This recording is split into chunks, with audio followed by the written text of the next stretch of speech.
аллоҳи таоло мефармояд: эй фарзанди одам, ман ҳайронам аз он шахсе ки ба марг яқин дорад, аммо хушҳолӣ мекунад.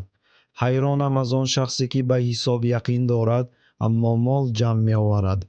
ҳайронам аз он шахсе ки яқин медонад ки қабр ӯро интизор аст, аммо механдад. ҳайронам аз он шахсе ки ба омадани рӯзи қиёмат яқин дорад, вале бепарво аст. ҳайронам аз он шахсе ки ба зудгузар будани дунё яқин дорад, аммо ором аст. ҳайронам аз он шахсе ки илми ӯ танҳо дар забон аст, на дар қалб. ҳайронам аз он шахсе ки ҷисмашро бо об тоза мекунад, аммо рӯҳ ва қалбаш нопок аст. ҳайронам аз он шахсе ки бо нуқсонҳои дигарон машғул аст, аммо нуқсонҳои нафси худро фаромӯш мекунад. ҳайронам аз он шахсе ки медонад Аллоҳи таоло ӯро мебинад, аммо ба фармони ӯ итоат намекунад.